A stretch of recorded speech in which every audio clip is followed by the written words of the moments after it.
الذي ليس لصفته حد محدود ولا نعت موجود ولا وقت معدود ولا عدد ممدود فطر الخلائق بقدرته ونشر الرياح برحمته وعدد صخور میدان عرضه اول دین معرفته وکمال معرفته التصدیق به وکمال التصدیق به التوحید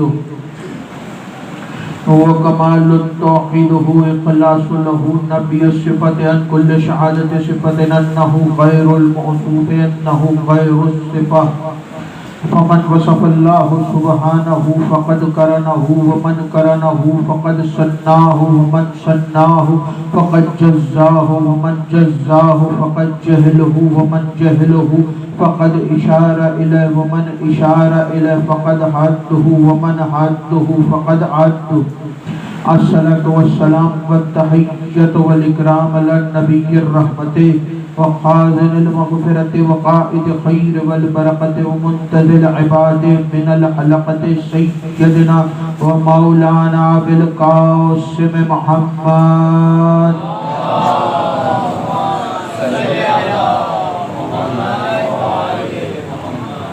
اما بعد بسم اللہ الرحمن الرحیم خاندان زہرا پر بلند آواز سے صلوات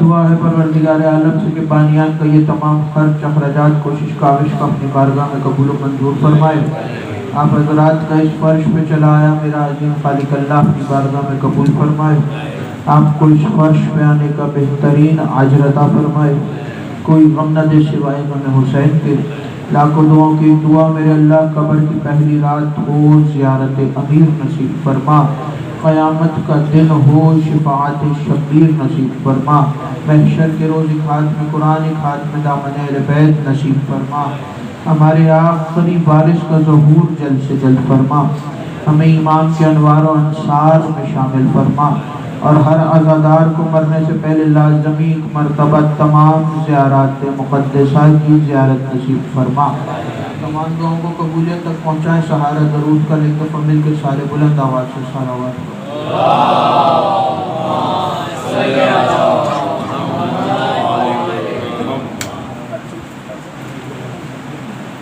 اب حضرات سے گزارش بلا فاصل کے ماننے والے ہیں تو ذرا ذرا اپنے درمیان میں فاصلہ اگر کم کر لیں اور بعد میں آنے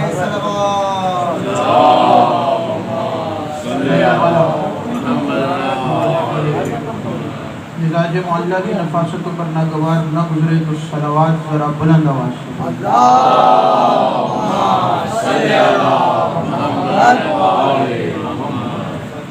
اجازت ہے گفتگو شروع کی خمسۂ مجالس اعضاء کی آخری تقریب بعنوان سوانح حضرت ابو الفضل عباس علمدار باوفا علیہ الصلوۃ والسلام آپ حضرات سماعت فرما رہے گفتگو جن کے ذہنوں میں موجود ہے کہ کل کس مقام پر آ کر رکی وہ میرے ساتھ متصل ہو جائیں اور جو آج آئے ہیں ان کے لیے دوہرا دوں کہ کل گفتگو اس مقام پر آ کر رکی تھی کہ توجہ رکھیے گا میری طرف بات سمجھ میں آئے تو اتنا ضرور بولیے گا کہ پتہ چل جائے کہ خطاب سقیفہ کے امیروں سے نہیں غدیر کے فقیروں سے کہ جب بھی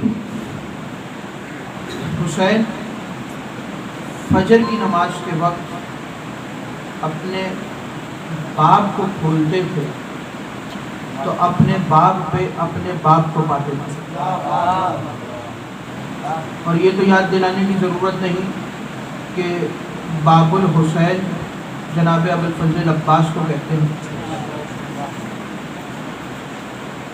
حسین اپنے باپ پر اپنے باپ کو پاتے تھے اور جب مولا عباس کو دیکھتے تھے تو سینے سے لگانے کے بعد پیشانی کے درمیان میں، دونوں آنکھوں کے درمیان میں بوسہ دیا کرتے تھے۔ یہ گفتگو کل کر چکا ہوں میں، لیکن چند حضرات جو کل موجود نہیں تھے ان کو متصل کرنے کے لیے دونوں آنکھوں کے درمیان بوسہ دیا کرتے تھے، اور بوسہ دینے کے بعد یہ فرماتے تھے کہ عباس کی دونوں آنکھوں کے، توجہ رکھیے گا، دونوں آنکھوں کے درمیان بوسہ دینے کے بعد فرماتے تھے کہ میں نے اپنے بابا کے چہرے کی زیارت کر لی، جس سے میری ساری تھکان دور ہو گئی اور میرے سارے غم دور ہو گئے۔ تو یہاں میں نے جملہ کہا تھا کہ مجسم ناد علی کا نام ہے عباس حسین کے عقیدے میں۔ حسین یہ بتانا چاہ رہے ہیں کہ مجسم ناد علی ہے، علی کا نام لینے سے بھی غم اور مصیبتیں دور ہوتی ہیں، اور حسین کہہ رہے ہیں کہ میں عباس کو دیکھتا ہوں تو میری تھکان، غم اور مصیبتیں دور ہو جاتی ہیں۔ عظمت ابوالفضل العباس کو سمجھیے، مقام کو سمجھیے۔ کوئی بھی اس مقام و منزلت کا کیا بیان کرے، اس مقام و منزلت کو، اور یہ گزارش کروں کہ ابھی بھی کچھ نادان ہمارے ہی درمیان یہ سمجھتے ہیں کہ معاذ اللہ ثم معاذ اللہ مولا عباس معصوم نہیں تھے۔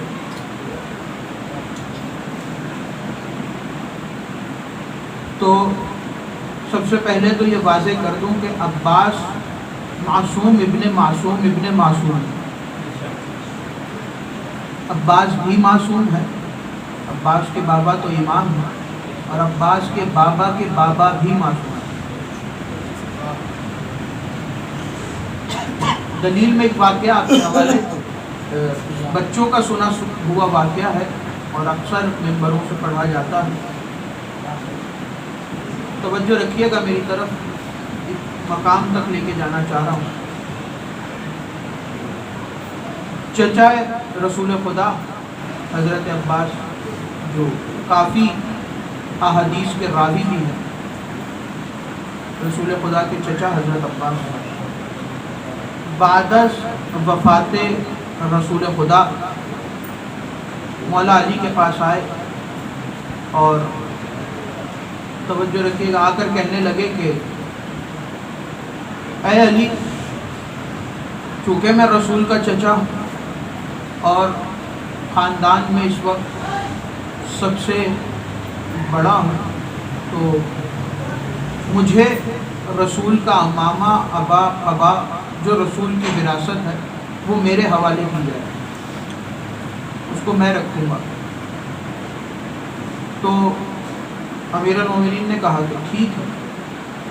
منگوایا سامان منگوانے کے بعد امیر المومنین نے صندوق کو کھولا اور صندوق میں سے رسول اللہ کا امامہ نکالا، اور کہنے لگے کہ چچا عباس آپ بیٹھ جائیں۔ جب وہ بیٹھے تو ان سے کہا کہ آپ اپنا امامہ اتار دیں۔ انہوں نے اپنا امامہ اتارا تو مولا علی نے رسول کا امامہ ان کے سر پہ رکھا، اور رسول کی ابا ان کی دوش پہ ڈالی، رسول کی چادر ان کی دوش پہ ڈالی، اور کہنے لگے کہ اے چچا عباس، یہ رسول کی وراثت ہے، میں نے آپ کے حوالے کر دی، اب آپ کھڑے ہو جائیے۔ امامہ ابا پہنانے کے بعد کہا کہ آپ کھڑے ہو جائیے۔ تو کتابیں کہتی ہیں کہ بڑھاپے میں حضرت عباس نے جوانی کا زور لگایا، لیکن وہ اپنے مقام سے کھڑے نہیں ہو سکے۔ تو انہوں نے کہا کہ اے علی، میں تو اپنے مقام سے ہل بھی نہیں پا رہا، حالانکہ میں بڑھاپے میں جوانی کا زور لگا رہا ہوں۔ تو پھر امیر المومنین نے مولا حسن اور مولا حسین کو بلایا، اور بلانے کے بعد رسول کا امامہ، رسول کی ابا مولا حسن کو پہنائی، اور پہنانے کے بعد مولا حسن سے کہا کہ اے حسن تم صحن میں چلو۔ تو جناب امام حسن چلے، اور چلتے تھے تو ایسے لگتا تھا جیسے رسول اللہ چل رہے ہیں۔ پھر وہی ابا اور امامہ اتار کے مولا حسین کو پہنایا، اور پہنانے کے بعد کہا حسین اب آپ چلیے۔ تو حسین چلے تو جناب عباس حیران تھے کہ امیر المومنین نے وہی امامہ اور ابا اٹھایا اور اپنے اوپر پہنا، اور پہننے کے بعد امیر المومنین نے چلنا شروع کیا۔ تو حیرانی میں جناب عباس کہتے ہیں کہ اے علی، میں اس لیے حیران نہیں ہوں کہ میں نے پہنا اور میں اٹھ نہیں سکا، اور حسن نے پہن لیا، حسین نے پہن لیا، آپ نے پہن لیا۔ میں حیران اس لیے ہوں کہ جیسے آپ کو پورا آیا ویسے ہی حسن کو پورا آیا، جیسے حسن کو پورا آیا ویسے ہی حسین کو پورا آیا۔ تو امیر المومنین نے فرمایا چچا عباس یہ لباس معصوم کا لباس ہے، یہ لباس عصمت کا لباس ہے، اسے سوائے معصوم کے کوئی نہیں پہن سکتا، اسے سوائے اس بوجھ کے سوائے معصوم کو کوئی نہیں اٹھا سکتا۔ اور صفین کے میدان میں مولا عباس جناب امیر کے کپڑے پہن کے تیار ہوئے تھے، اور جب خیمے سے تیار ہو کے نکلے تھے تو لشکر والے خود یہ کہتے تھے کہ عباس ایسے لگتے تھے جیسے دوسرے علی ہیں،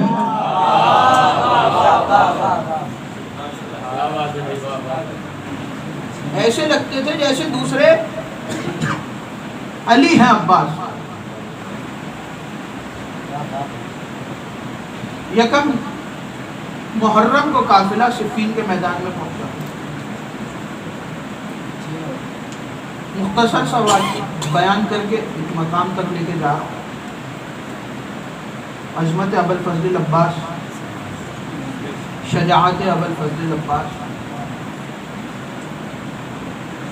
یکم محرم کو قافلہ جب پہنچا تو مولا نے کہا کہ خبردار کوئی حملہ نہ کرنا، محرم اور سفر میں لڑائی نہیں کرنا، وہاں سے حملہ ہو تو اس کو روک لینا، اس کا جواب نہ دینا۔ 2 مہینے گزرے، یکم ربیع الاول کے سورج نے آسمان پر طلوع ہو کے علی کے چہرے کی زیارت کی۔ امیر المومنین کے چہرے کی سورج نے زیارت کی، اور امیر المومنین اللہ کا جلال بن کے اپنے بستر سے اٹھے۔ اللہ کا جلال بن کے علی اپنے بستر سے اٹھے اور اپنے خیمے سے باہر نکل کے آواز دی مالک اشتر ہماری سواری کو لاؤ۔ مالک اشتر سواری کو لائے۔ امیر المومنین نے گھوڑے کی ایک رکاب میں پاؤں رکھا، اور تاریخ کہتی ہے کہ ایک رکاب سے دوسری رکاب میں جانے تک علی نے پورا قرآن ختم کر لیا۔ ایک رکاب سے دوسری رکاب میں جانے تک امیر المومنین نے پورا قرآن بائے بسم اللہ سے لے کے والناس کی سین تک مکمل کر لیا۔ امیر المومنین گھوڑے پر تشریف فرما ہوئے اور چلتے چلتے لشکر کے قریب پہنچے اور کہنے لگے کہ میرے جگرداروں، میرے شیروں، میرے دلیروں، آج میرا دل ہے کہ جنگ کی ابتدا میرے لشکر میں سے کوئی نہیں بلکہ میرے بیٹوں میں سے کوئی کرے۔ جیسے یہ کہا تو امام حسن اور امام حسین آگے بڑھے۔ توجہ رکھیے گا، امام حسن اور امام حسین آگے بڑھے، اور آگے بڑھنے کے بعد کہا کہ بابا اگر اجازت ہو تو ہم میدان میں جائیں۔ تو امیر المومنین نے فرمایا کہ اے حسن اے حسین، کیا تم نے میرا اعلان غور سے نہیں سنا؟ اے حسن اے حسین، کیا تم نے میرا اعلان غور سے نہیں سنا؟ میں نے اعلان کیا ہے کہ میرا دل ہے کہ میرے بیٹوں میں سے کوئی جنگ کی ابتدا کرے۔ تم دونوں مباہلہ والے دن سے رسول کے بیٹے ہو۔ میں نے اپنے بیٹوں کی بات کی، تم دونوں مباہلہ والے دن سے رسول کے بیٹے ہو۔ محمد حنفیہ آگے بڑھے کہ بابا اجازت ہو تو میں جاؤں۔ کہ محمد حنفیہ یہ بتاؤ کہ میدان میں جانے کے لیے کیا چاہیے اور لشکر کو مارنے کے لیے کتنا وقت لگے گا؟ تو کہنے لگے کہ بابا آپ کی تلوار دے دیجئے، اپنی سواری دے دیجئے اور اپنی دعا دے دیجئے۔ آپ کی تلوار، آپ کی سواری اور آپ کی دعا لے کے جانے کے بعد آپ مغربین کی نماز پڑھا کے فارغ ہوں گے، میں فتح کر کے آپ کے پیچھے کھڑا ہوں۔ محمد حنفیہ کہہ رہے ہیں، امیر المومنین مسکرائے اور مسکرا کے کہنے لگے واہ محمد حنفیہ، ہمیں تمہاری شجاعت پر ناز ہے، لیکن مغرب کو دیر ہے، علی کو جلدی ہے۔ مغرب کو دیر ہے علی کو جلدی ہے۔ محمد ابن حنفیہ پیچھے ہٹے، اون بن علی آگے بڑھے اور کہنے لگے بابا مجھے اجازت ہے۔ کہا اون تمہیں کیا چاہیے؟ کہا بابا جو چیزیں بھائی محمد حنفیہ نے مانگی ہیں وہی چیزیں مجھے دے دیجئے۔ کہا اون تمہیں کتنا وقت لگے گا؟ کہنے لگے بابا آپ ظہرین کی نماز پڑھا کے فارغ ہوں گے، میں فتح کر کے آپ کے پیچھے کھڑا ہوں گا۔ علی مسکرا کے کہنے لگے اون بڑے شجاع ہو، بڑے دلیر ہو، لیکن ظہرین کو دیر ہے علی کو جلدی ہے۔ ظہرین کو دیر ہے علی کو جلدی ہے۔ ایک ایک کر کے علی کے سارے بیٹے آگے بڑھتے رہے اور سب کو مولا پیچھے ہٹاتے رہے۔ اچانک علی کی نظر ایک 11 سال کے بچے پہ پڑی، جو بچہ اپنی تلوار کو نیام سے نکالتا بھی ہے اور نیام میں رکھتا بھی ہے۔ مسکرا کے کہنے لگے آج میرا دل ہے کہ جنگ کی ابتدا کوئی اور نہیں بلکہ میرا بیٹا عباس کرے، کوئی اور نہیں بلکہ میرا بیٹا عباس کرے۔ عباس کو قریب بلایا، کہا عباس میدان میں جانے کے لیے تمہیں کیا چاہیے اور میدان میں جا کے لشکر کو مارنے کے لیے کتنا وقت لے گئے؟ اب مسکرا کے کہنے لگے بابا بھائی حنفیہ اور بھائی اون نے اور دوسرے بھائیوں نے آپ کی تلوار بھی مانگی تھی، آپ کا گھوڑا بھی مانگا تھا، آپ کی دعا بھی مانگی تھی۔ میں صرف یہ کہہ رہا ہوں نہ مجھے آپ کی تلوار چاہیے نہ مجھے آپ کا گھوڑا چاہیے، بس اپنی دعا دے دیجئے اور حسنین کی مرضی سے میں میدان میں جا کے پہلے کا سر کاٹ کے دوسرے کا کتنی تیزی سے پہنچوں گا کہ دونوں کے سر ایک ساتھ زمین پر آئیں گے۔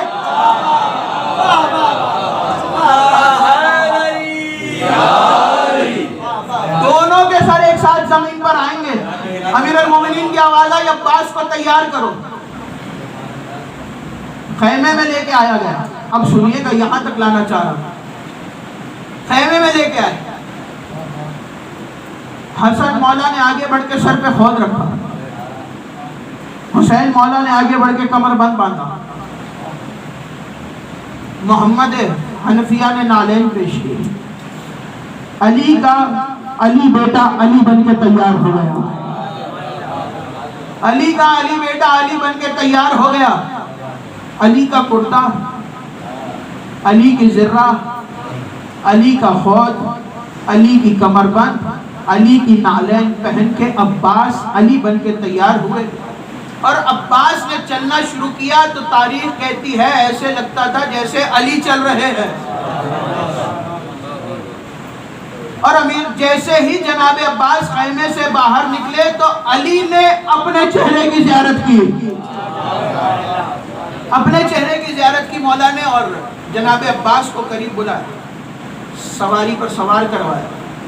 جانے لگے جناب عباس کو مالک اشتر نے روکا، کہا جناب عباس سے کہ عباس یہ زرہ تو آپ کو بڑی ہے۔ کہنے لگے چچا مالک کتنی بڑی؟ آواز دے کے کہتے ہیں کہ عباس ایک بالش۔ تاریخ کہتی ہے مولا عباس نے زرہ کو وہیں سے پکڑ کے چیر دیا۔ 11 سال کے ہیں عباس، وہیں سے زرہ کو پکڑ کے چیر دیا۔ مالک اشتر آواز دے کے کہتے ہیں عباس یہ معجزہ تو داؤد نبی کا ہے، داؤد لوہے کو موم کرتا تھا۔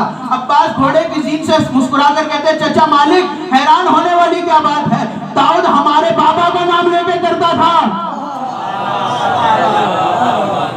داؤد میرے بابا کا نام لے کے لوہے کو موم کرتا تھا، میں تو اس علی کا بیٹا ہوں۔ اور تاریخ کہتی ہے کہ مولا عباس نے جب صفین کے میدان میں حملہ کیا اور لشکر دوڑا تو سب کی زبان پہ یہی تھا بھاگو پیچھے علی آ رہے ہیں، بھاگو پیچھے علی آ رہے ہیں۔ تو عظمت و شجاعت ابوالفضل عباس سمجھیے کربلا کے میدان میں کیوں لائے گئے پہلوان؟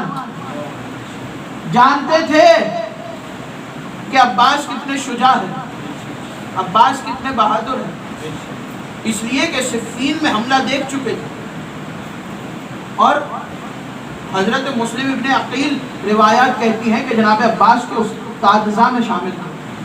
حضرت مسلم نے جناب عباس کو تلوار چلانا سکھائی تھی، اور مسلم کی شجاعت دنیا والوں نے کوفے کے میدان میں دیکھی ہے۔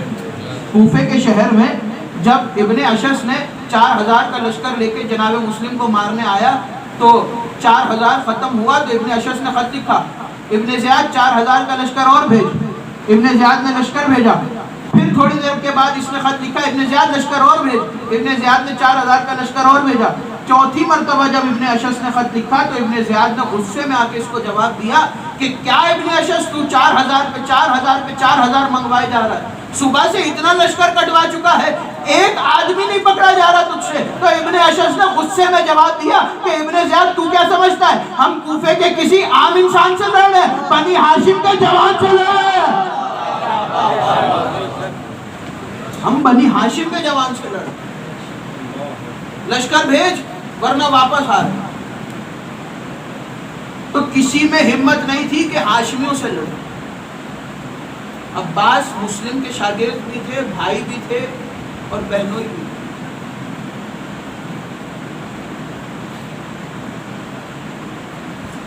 اور دوسرے بنی ہاشم کے جوان جناب عباس کے شاگرد بھی۔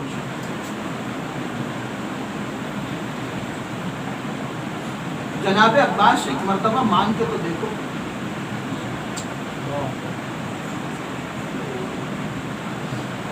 دل سے پکارو وہ ضرور پوری کرتے ہیں۔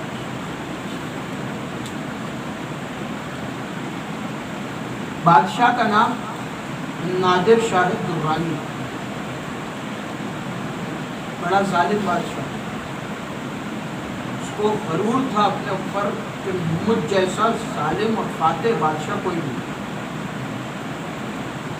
ایک جنگ کو فتح کیا اور فتح کرنے کے بعد اس کے لشکر میں، اس کے وزیروں میں اس کا ایک وزیر تھا جس کا نام تھا مہدی، شیعہ تھا۔ وہ کہنے لگا آگے کہ اے بادشاہ، اب توجہ سے سنیے اور معرفت کی جس بلندی پہ سنیں۔ کہنے لگا کہ اے نادر، اب ہم نے جنگ فتح کر لی، مجھے کچھ وقت چاہیے، کچھ عرصہ چھٹی چاہیے۔ وہ کہتا ہے کیوں؟ تو مہدی کہنے لگا اس لیے کہ مجھے نجف جانا اور جا کے اپنے مولا کی زیارت کرنا۔ تو نادر کہتا ہے کیا تم شیعہ مردوں کی زیارت پر جاتے ہو؟ کیا ملتا کیا ہے تم لوگ؟ تو مہدی کہتا ہے کہ میرے مولا ہے، میرے آقا ہیں، ہم جو مانگتے ہیں وہ عطا کرتے ہیں۔ تو نادر کہتا ہے کہ کون ہے علی؟ تو مہدی کہتا ہے علی وہ ہے کہ جن کی بارگاہ میں سوائے حلال زادوں کے کوئی نہیں جا سکتا۔ یہ مولا علی والا واقعہ تو ایک تمہیدن پڑھ رہا ہوں، آگے لے کے جانا ہے۔ نادر کہتا ہے کہ میں تمہارے ساتھ نجف چلوں گا۔ نادر چلا، کیونکہ مہدی نے کہا تھا کہ کوئی نجس چیز مولا کی بارگاہ میں نہیں جاتی، تو اس نے شراب کی بوتل اس کو سیلڈ پیک کروا کے، بالکل پیک کروا کے اپنے سامان میں رکھا، اور ایک اپنے ہمراہ اس نے ایک کتا بھی لیا۔ کہتا ہے کہ میں یہ دونوں چیزیں لے کے نجف میں داخل ہوں۔ نادر ہے، ظالم بادشاہ ہے۔ مہدی کہتا ہے تو چیزیں لے رہا ہے لے لے، لیکن یہ دونوں چیزیں نجف میں داخل نہیں ہیں۔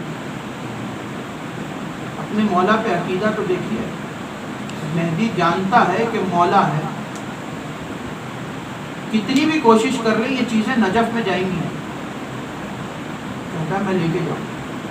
نجف کے قریب پہنچے، تاریخ کہتی ہے کہ نادر نے پوری کوشش کر لی لیکن وہ کتا نجف میں داخل نہیں ہوا۔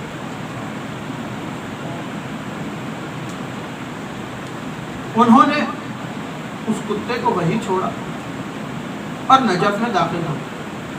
تو نادر مہدی سے کہنے لگا کہ دیکھا، کتے کو تو ہم چھوڑ آئے لیکن ہم شراب کو نجف میں لے کے آ گئے۔ تو مہدی مسکرا کے کہنے لگا نادر ذرا بوتل کو کھول۔ نادر نے بوتل کو کھولا تو شراب کی جگہ سرکہ تھا۔ نجس چیز مولا کی بارگاہ میں نہیں جاتی۔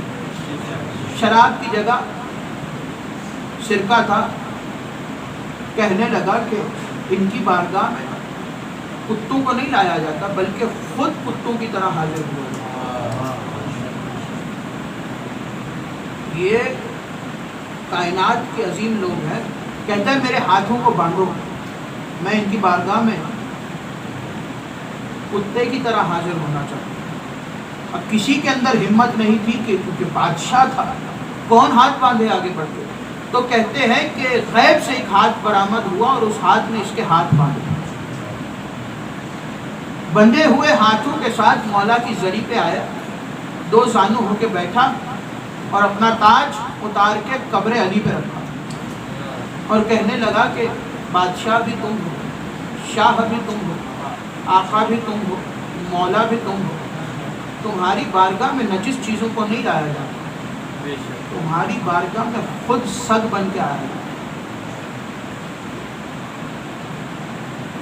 یہاں سے نجف سے زیارت کرنے کے بعد یہ کربلا کی طرف چلے۔ یہ اصل واقعہ ہے جو مجھے آپ کے حوالے کر۔ یہ جب کربلا پہنچے تو اس نے مہدی سے سوال کیا کہ یہ بتاؤ کہ یہ روزہ کس کا ہے اور یہ روزہ کس کا ہے؟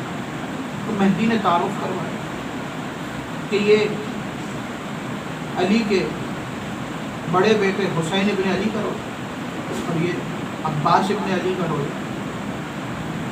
پورا واقعہ اس نے کربلا کا سنایا تو نادر کہنے لگا کہ یہ بتاؤ یہ عباس وہاں کیوں نہیں دفن جہاں باقی شہداء دفن، یہ الگ سے روزہ کیوں بنایا ہوا ہے؟ تو مہدی نے لاکھ سمجھانے کی کوشش کی لیکن بادشاہ تھا نہیں سمجھا۔ حرم میں بیٹھا ہوا تھا، سمجھا رہا تھا مہدی، لیکن یہ سمجھنے کو تیار نہیں تھا کہ اچانک ایک شور اٹھا۔ کہتا ہے کیا ہوا؟ جاؤ پتہ کرو۔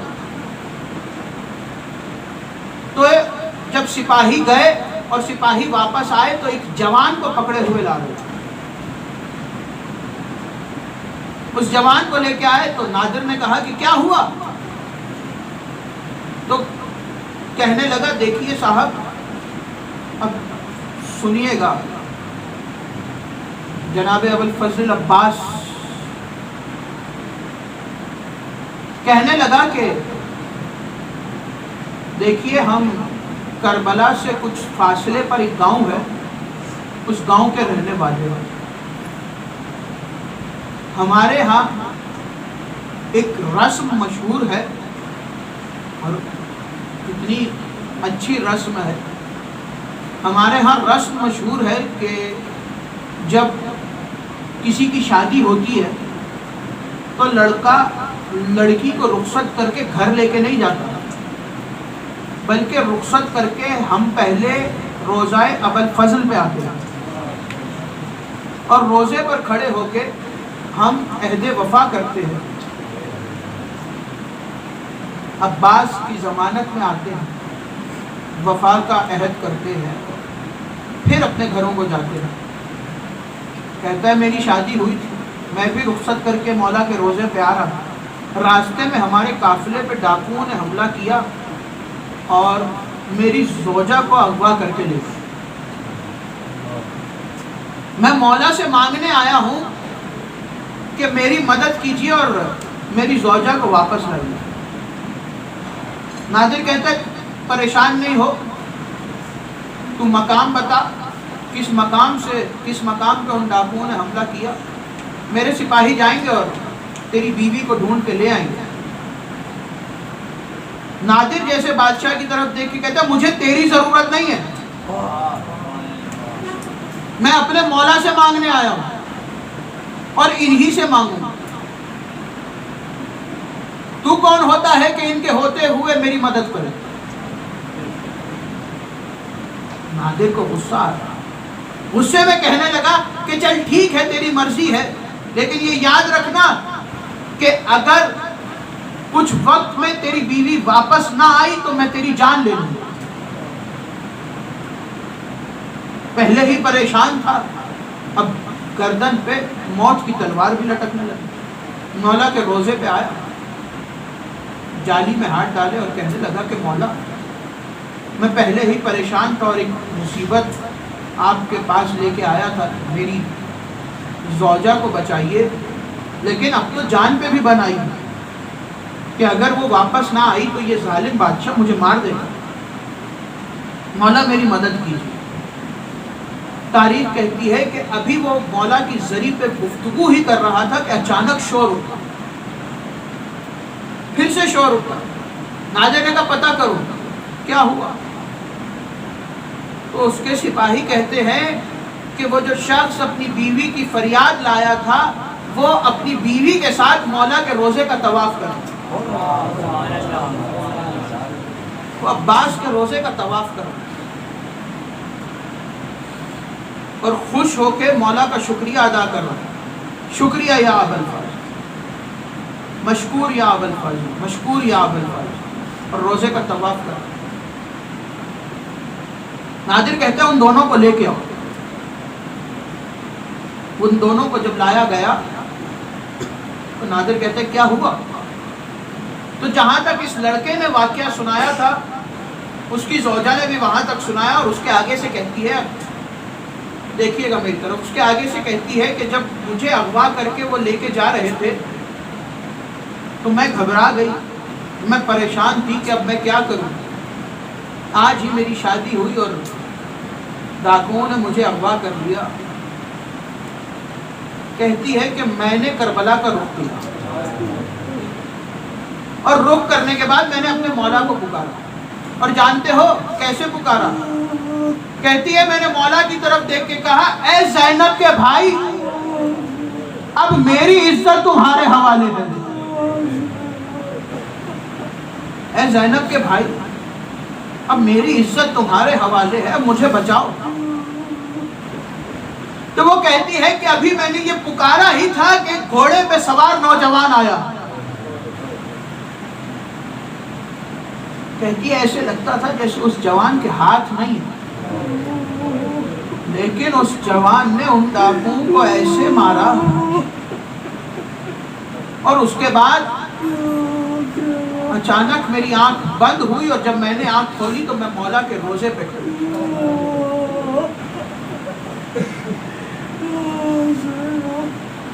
پھر ایک مرتبہ عباس کو پکارو،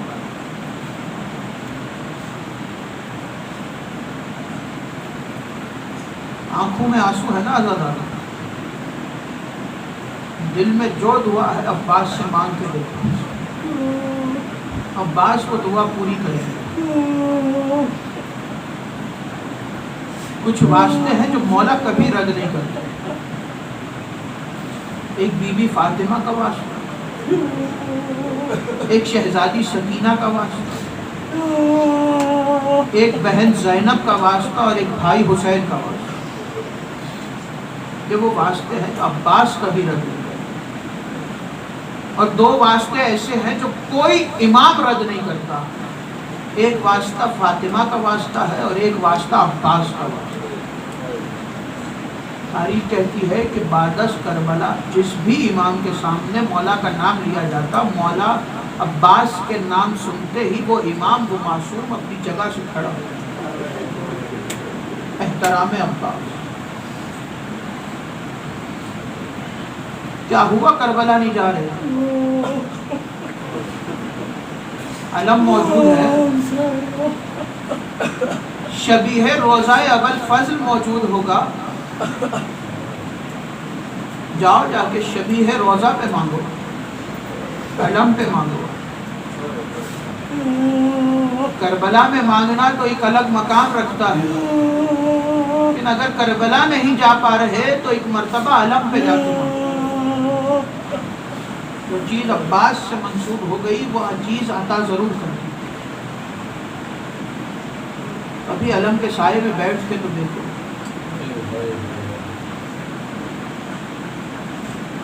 کیا یہ وہی عباس نہیں کہ جس کی شہادت پہ حسین نے کہا تھا کہ زینب میری کمر ٹوٹ گئی؟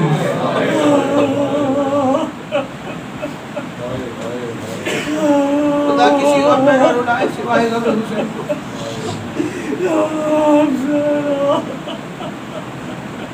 جو حاجت ہے دل میں رکھتے ہیں۔ آج عباس کے مولا کی شہادت پیش کرنے لگا۔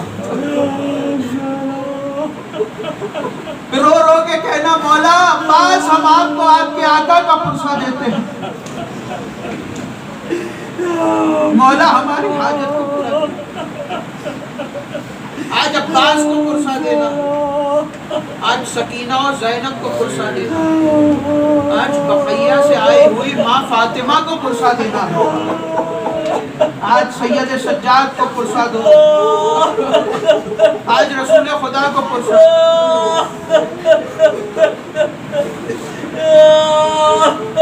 عزادارو، دنیا کہتی ہے کہ شیعہ روتے کیوں ہیں؟ کہتا ہوں شیعہ مر کیوں نہیں جاتے؟ بعد از عباس اور اکبر کتنا جی لینا تھا حسین نے؟ اگر نہ مانتی ہے امت تو کتنا جی لیتا حسین؟ ایک کے مرنے سے آنکھوں کا نور چلا گیا تھا، ایک کے مرنے سے کمر ٹوٹ گئی تھی۔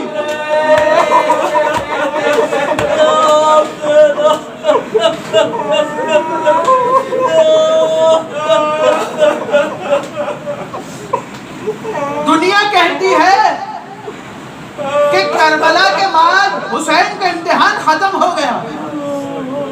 میں کہتا ہوں حسین کا امتحان تو کربلا کے بعد بھی جاری رہا۔ خود سوچو نوکے نیزہ پہ تلاوت کرنے والے نے کیسے دیکھا ہوگا نوکے نیزہ سے بہن کا سر ننگا، بغیر چادر کے بہن کا کیسے دیکھ رہے ہیں حسین کہ شام کے بازار میں بہنوں کو پتھر مارے جا رہے ہیں۔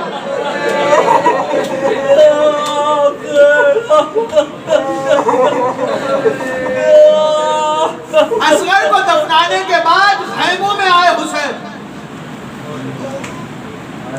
بہنوں سے الوداع کیا، آواز دے کے کہا بہن زینب وہ صندوق لائیے جو ہم نے آپ کے حوالے کیا تھا۔ صندوق میں سے کرتا نکالا، ماں کے ہاتھ کا سلا ہوا کرتا پہنا، جانے لگے حسین مقتل کی طرف تو بہن کی آواز آئی بھیا ذرا رکیے۔ حسین رکے، کہا کیا ہوا زینب؟ کہا بھیا ذرا اپنے گریبان کے بٹنوں کو کھولیے۔ حسین نے گریبان کو کھولا، بہن نے بھائی کی گردن کا بوسہ لیا۔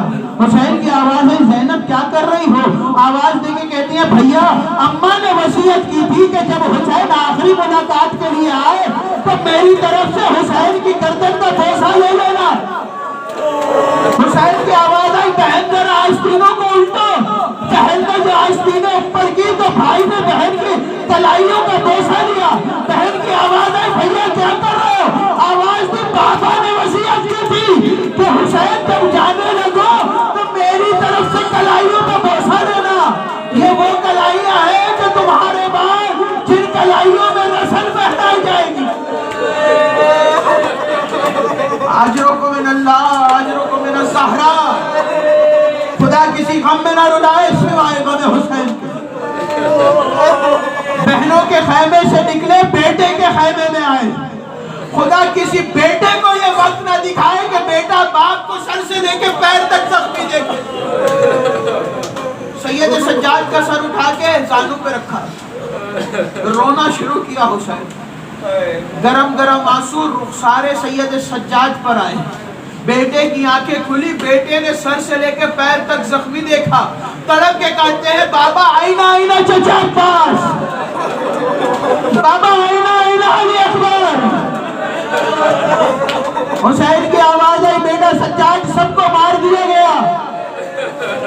اچانک جھولے پہ نظر پڑی، جھولا خالی نظر آیا، سمجھے ماں کی گود میں ہوگا۔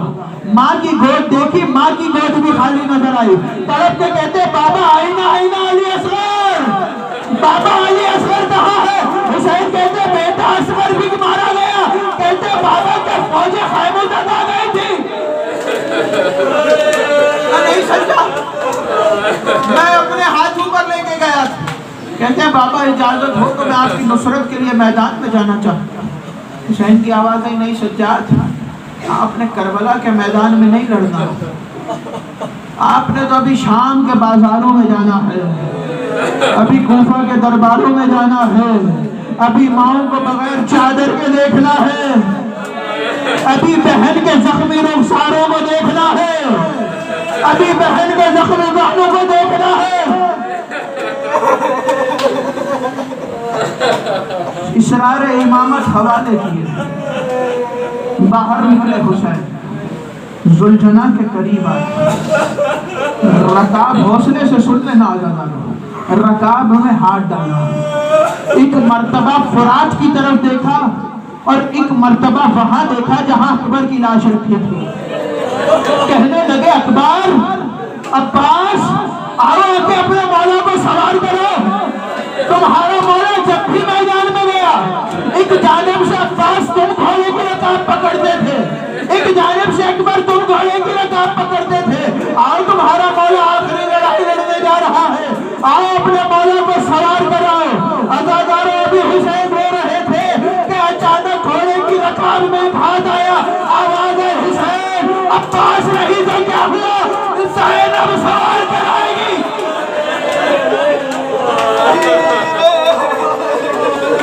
زینب سوار کرائے گی، بہن نے سوار کرایا۔ حسین نے کہا چل مرتجز، مقتل میں لے چل۔ مرتجز نے اللہ جانے کیا کہا کہ حسین نے نیچے دیکھا تو ایک 4 برس کی بچی گھوڑے کے قدموں سے لپٹے کہہ رہی تھی، اے زلجھنا تیرے بابا کو نہ لے کے جا، صبح سے جو بھی گیا وہ واپس نہیں آیا۔ حسین سیٹ سے نیچے آئے، بیٹی کو سینے سے لگایا کہ سکینہ میدان میں جانے دو، شاید پانی لے آؤں۔ تو کہتی ہے بابا چچا عباس بھی تو یہی کہہ کر گئے تھے۔ کہ سکینہ ایک وعدہ ہے جسے نبھانے جانا ہے، کہ بابا آپ کے سینے کی بہت یاد آئے گی۔ آواز دے کے کہتی ہے نیند آئے گی جب آپ کی بھوک آؤں گی بابا، میں رات کو مقتل میں چلی آؤں گی بابا۔ بیٹی کو آخری مرتبہ سینے پر سلایا، پھپھیوں کے حوالے کیا۔ حسین مقتل میں آئے۔ تاریخ کہتی ہے کہ حسین نے 17 حملے کیے اور ہر حملے میں یہ کہتے جاتے تھے آؤ اس کی لڑائی دیکھو کہ جس کے بھائی کو مارا ہے تم نے، آؤ اس کی لڑائی دیکھو کہ جس کے جوان بیٹے کو مارا ہے تم نے، آؤ ایک بھوکے کی لڑائی دیکھو، آؤ ایک پیاسی کی لڑائی دیکھو۔ ابھی حسین لڑ رہے تھے کہ اچانک آواز آئی، یا ایتھا النفس المطمئنہ ارجعی الی ربک راضیۃ مرضیہ، اے نفس مطمئنہ لوٹ اپنے پروردگار کی طرف۔ یہ سننا تھا کہ ذوالفقار کو نیام میں رکھا اور آواز دے کے کہنے لگے تیروں آؤ، تلواروں آؤ، نیزوں آؤ، آگے حسین غریب کو مارو۔ تاریخ کہتی ہے بھاگی ہوئی فوجیں واپس پلٹی، کسی نے تیر چلایا، کسی نے نیزہ مارا، کسی نے تلوار سے وار کیا، جسے کچھ نہ ملا کربلا کی جلتی رہے حسین کے زخموں پر۔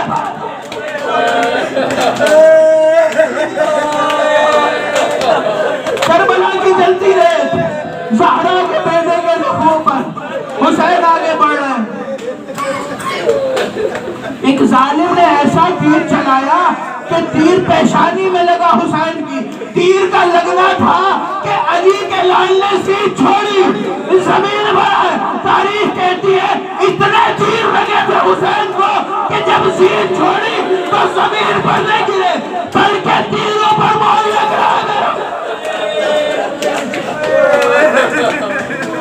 حسین کھڑے ہوئے، آگے بڑھے، ایک ظالم نے سینے پہ نیزہ مارا، حسین بڑھتے جا رہے ہیں، ایک مقام پر پہنچے حسین۔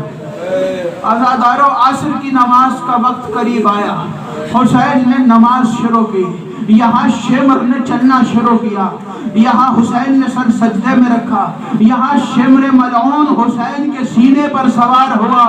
عزاداروں شمر نے 13 ضربیں چلانا شروع کی، وہاں 70 قدم میں بہن کھڑی کہہ رہی تھی ظالم نہ مار، میری ماں نے چکیا پیس پیس کے پالا ہے۔ عزاداروں شمر نے ضربیں چلانا شروع کی، کربلا کے میدان سے انبیاء نے جانا شروع کیا، ضرب میں ضرب چلتی رہے، انبیاء کربلا چھوڑتے رہے، ایک ضرب چلی، رسول خدا کی آواز آئی اے فاطمہ، اے علی، اب آپ جانیے اور حسین جانے۔ ایک ضرب چلی، علی کی آواز آئی، اے فاطمہ اب تم جانو، حسین جانے۔